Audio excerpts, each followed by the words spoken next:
Good morning, afternoon, or evening, ladies and gentlemen, and welcome back to ARK Survival Evolved here on the island, where you catch me having a lovely time on the beach. And the reason for this is I have just spotted a few of these guys swimming around. These are, of course, Ichthyosaurus. They are one of the earliest tames that you can get in the water.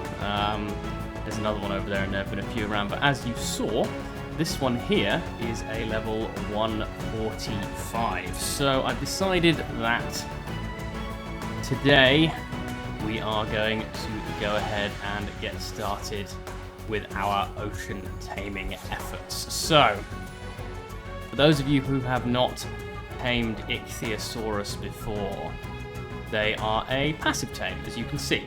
All you have to do is swim up to them with either some meat or simple kibble or better on your number 0 slot, and feed them, and they will begin to tame. So 145 is a very nice start. Now, Ichthyosaurus aren't amazing creatures. You know, I'm not going to be using them for any of the underwater caves or anything like that. So I am not too fussed about trying to find a 150 or anything like that. As you can see, well, as you saw in my inventory, rather, I have quite a lot of scuba gear on me. The reason for that is, of course,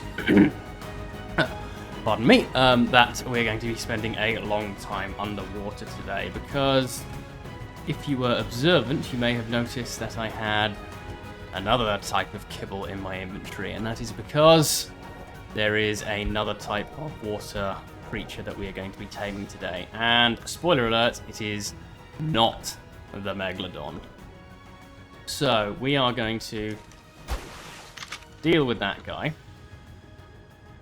and get taming this little guy here, and his purpose is going to be helping us get around and hopefully finding our next taming target. So I'm going to keep taming this guy. I'll bring you back when he is fully tamed up, and then we will get into the main search of the episode. But in the meantime, if you do find yourself enjoying this video, do please consider leaving a like rating and subscribing to the channel, as it really helps me out and it lets me know that this, let's camera up, is the kind of content that you enjoy seeing. So I'll meet you back when this little fella is all tamed up.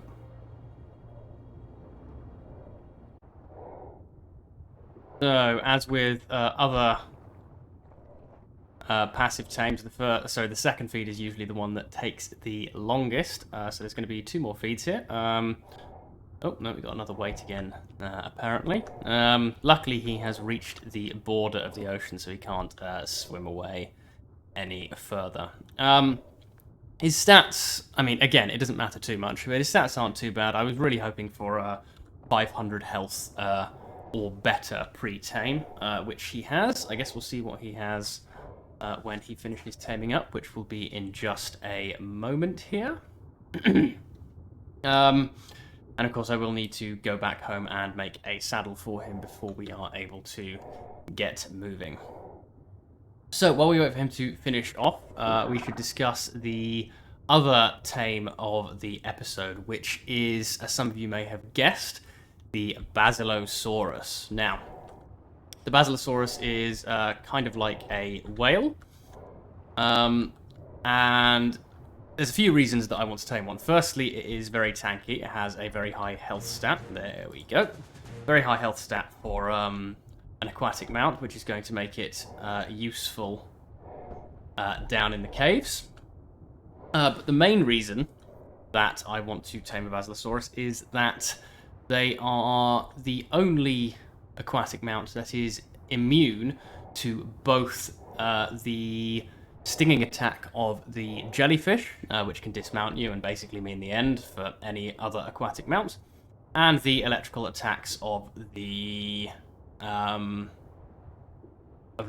eels that you can find. Both of which are found very commonly in the underwater caves, and so a Basilosaurus, for me at least, is basically an essential tame to bring into those caves. So we are almost to shore, mercifully, because we are nearly out of stamina, and there is a shark behind us. So I'm going to go ahead and... yeah, let's get out of the water here. Take off our scuba gear. Get back into the house. And craft up an Ichthyosaurus saddle. And I'll meet you when we are ready to get hunting for a Basilosaurus. While I was in the house, I figured I would check around for Basilosaurus saddles, and it looks like we found a Mastercraft one at some point, so I am definitely going to go ahead and take that. We didn't find an Ichthyosaurus saddle, did we? No, we didn't. Okay. The Basilosaurus saddle, of course, is the more important of those two. So, yeah, I guess we're almost ready to go. Turns out to make the Ichthyosaurus saddle, we need some raw, unprocessed metal. So I'm just going to hop over to the river rocks over here to grab some. And we're short on flint as well, because we've turned all of our flint into spark powder. So we need a little more than that. Oh, come on. We need one more. He's trolling me. Aha. One, thank you. Okay. So we should now have enough. While I have you here as well, actually, it's worth talking about what is going to be happening in the near future on this series.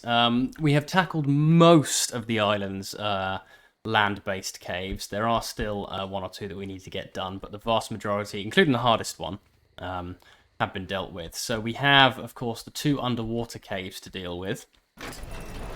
And from then on, we are rather rapidly, hopefully, going to be moving through the island's guardians, because there isn't a huge amount else to do from there. And, of course, we'll then be moving on to Ascension. After that, of course, the story of the ARK goes through Scorched Earth next, but of course we have Lost Island coming up as well. And I'm still giving some thought as to whether I want to give Lost Island its own series or not. I think I probably will, just because a new map that I have absolutely no experience with, of course, has the potential to be a lot of fun. So I think I probably will, but whether I run that alongside Scorched Earth or not, I'm not certain yet. But yeah, I suppose... hello, that made me jump. We shall see. So, let's go ahead and get our Ichthyosaurus in the water. Get him saddled up. We'll give him a bit of a health just in case we get attacked by something. And the advantage of Ichthyosaurus is they are nice and quick, as you can see. So, I usually have best luck with Basilosaurus kind of along the south coast of the island here, so I'm going to have a look around there first. And if not, then we'll have a bit of a trip around and see what else we can find. But that is going to be first destination for us. So we are... oh, that's the wrong button. We are beginning to enter Basilosaurus Territory now. Actually, let's replace that just for now, because I don't want to accidentally eat any of that kibble. So we're entering Basilosaurus Territory now. We are kind of in the little corner of the map. I should actually check the wiki to see where their strict spawning regions are, but yeah, like I say, I find the south coast tends to give me the best results. And is that an alpha, these 60s? Holy crap, it is. We need to take that out at some point. That's a very useful find. Now, Basilosaurus are usually quite easy to spot because they are very long. They're a long and thin creature, so that makes them easy to spot anyway. But they also have a pack of mantas that swim around with them. So these little guys here, there's one there, those rays, they swim around with the Basilo, kind of protecting it, and you will have to deal with them before you are actually able to really start taming the Basilosaurus itself. That's a Dunkley. Oh, jellies, be careful. So they are quite easy to spot, but it doesn't seem that there are any around here unless I've been completely blind. They also tend not to stray too deep, so I don't know why I'm searching quite so deep in the ocean right now. But, is that another one? Wow, that is... Yep, it's got the red glow. That's an alpha. Okay, we are going to keep our distance from that thing. But yeah, like I say, Basilos aren't too hard to spot. So when we spot our first one, I will bring you back in just to show you what they look like. Unbelievably, we seem to have another alpha lead 60s, so we are certainly not going to be short on that level up noise made me jump, them and their blubber when it comes to needing that. Of course, we're going to need something capable of killing them, so I'm probably going to get my Basilosaurus up to that sort of spec.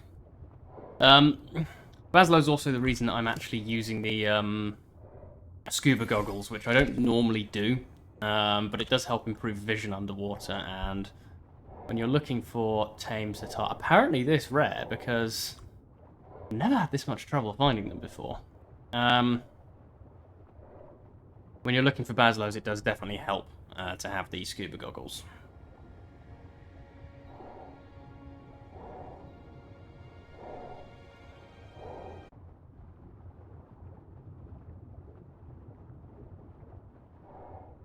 Oh, I almost missed that. We have our first Basilo here. So as you can see, that one is quite well camouflaged against the ocean floor, but it is that creature in the middle of all of those mantas there. 105 is actually not a bad start. That's worth remembering that that one is there in case we can't find anything better. What level is this shark? 65. The XD can fight, but not very well. Yeah, I'm not sure this is the best idea. I should have brought some arrows to use with my crossbow, because the crossbow can fire underwater. So yeah, that's our first Basilo. Like I said, it's worth remembering that that is there. As you can see, we're kind of at the southwestern point.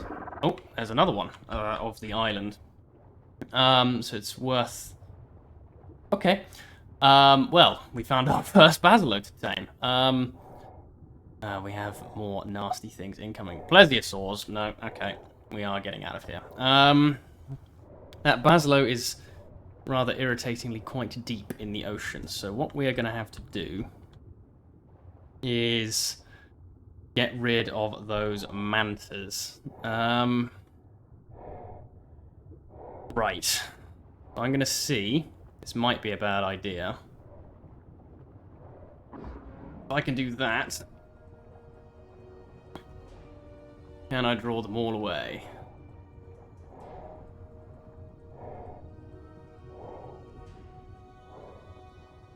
Otherwise, I don't think they're going to lose aggro really now. A disappointing thing. But these guys, regardless, we have found the perfect Basilos tame. It's just dropped out of render distance. Oh, that's a good idea, actually. I'll bring them over here and then drop them out of render distance. Why didn't I think of that? Oh, wait, I did. And a shark now. Great. So, yeah, the ocean is full of nasties, as you can see. Have they de-aggroed? I think they might have done. So, let's head back. Find that Basilo again. I've disoriented myself. Which way was it? It was somewhere around here. So let's find it again. Like the Ichthy, the Basilo is once again a... Don't tell me that's another bloody alpha. No, okay, it's a regular one. The Basilo is a passive tame. Here it is. This one needs superior kibble. Sorry, not superior kibble, exceptional kibble. And does take a bit longer to tame. As you can see, we're going to need 14 pieces for a max level. I was hoping for a max level, as you can tell by the fact that I brought 14. But I wasn't expecting to find one, to be honest. So, oh, that's not good, actually. Can you come closer, please? I'm out of stamina. Where'd you go? Okay, thank God. So, now that we've fed it one piece, we can get it on our taming radar so we won't lose it again. And I'm going to go ahead and wait a little while just to starve it out, because like I say, the first wait when passive taming takes quite a long time. So, yeah, it's a passive taming process. You've seen this before, you saw it just now, so I don't see any real reason to keep you here for the whole thing, so I will see you back when we have a tame Basilosaurus. Okay, we have been waiting quite a while, and we have quite the fleet of sharks chasing us, so I'm really hoping that I'm going to be able to get a couple of feeds done. Oh dear, oh dear. Oh, that's very not good. Where is this damn manta? Okay, you need to go on passive, buddy. And there, let me ride. Jesus. That's not good. This is what... Bloody... This is why I brought spares. And also why I should have brought... They do a lot of damage very quickly. Why I should have brought arrows for my crossbow. I'm just going to do the same old trick of run away and make them de-render. Also, our goggles are broken now, so we can't see. Hair looks good, though. May as well armor up. We can't use the rest of our scuba gear. Right, I'm going to draw them away and hopefully get back and tame it. It has swum frustratingly deep within the reach of this pair of plesiosaurs, which, I'll be honest, is not ideal. We've also got some anglers annoying us. Who knew taming a fish could be so frustrating? Yeah, I think we may have waited long enough to be able to finish taming this thing now. Unfortunately, we have an uninvited guest following us, so we're going to have to get rid of him first. Damn shark. What level is it? 95. That is not killable.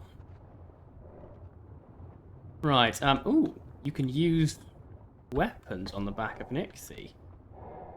I did not know this. This could work, actually, because Megalodons don't have great turning radius.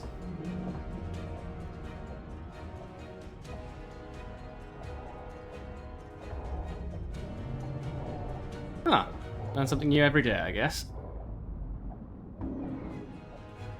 Gotta be careful I don't get my Ichthy killed. Right, well, I'll do the usual thing of speeding this up, I suppose.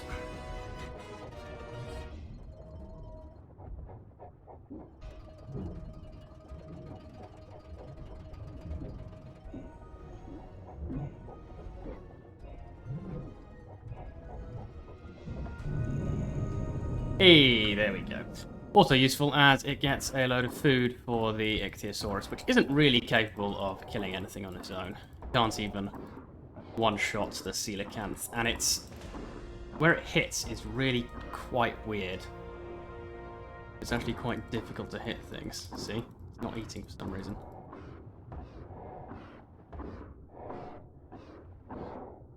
Why won't you... harvest! There we go. Okay. Right, let's get your health back up a bit. Okay, is there anything else nasty around? There's an anglerfish. That's not too much of a worry. There is a manta.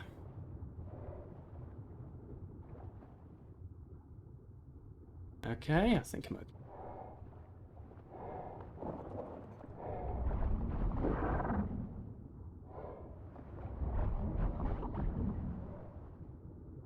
So hopefully this is demonstrative of why it is best to wait